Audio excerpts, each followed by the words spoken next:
Од 1 до 3 септември во Скопје ќе се одржи првиот Скопски поетски фестивал. За тоа што тој ќе донеси, што е неговата идеја и цел, разговарам со поетесата Билјана Стојановска, една од организаторките на овој фестивал. Билјана, како се роди Скопскиот поетски фестивал?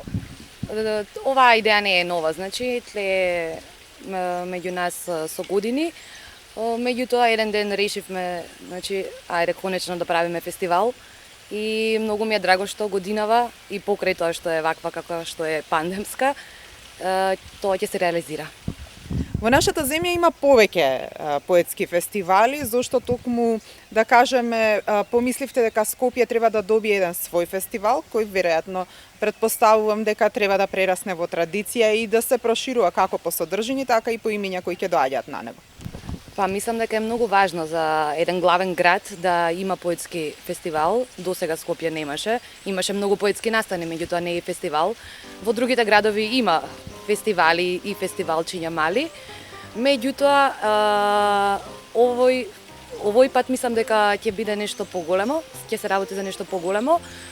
Стартуваме полека со бебешки чекори, меѓутоа ќе биде од светски ранг.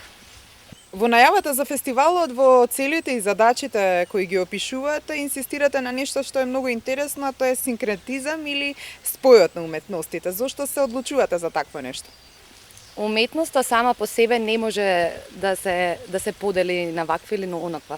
Поезијата, уште во најстарите поети, значи биле или физичар и поет, сликар и поет, музичар и поет. Сакам да кажам, оној што пишува не го интересира само поезија, туку го интересира цела уметност воопшто.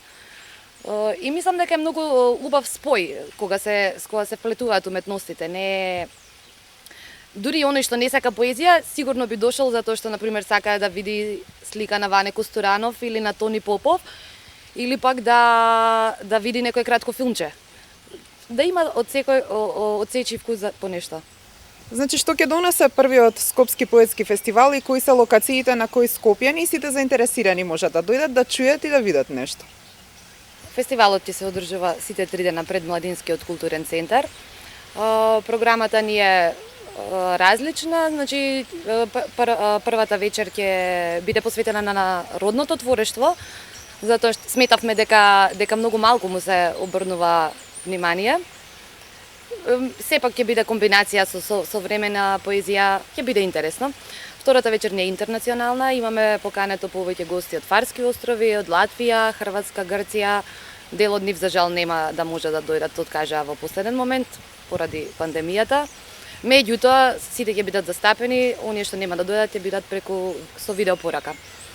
И третата вечер ќе се одржи креативна работилница со Ким Сименсон од Фарски острови, кој што е универзитетски професор и предава во Амстердам.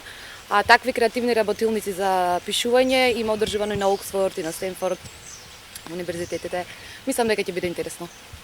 Благодарам и многу успех. Ви благодарам.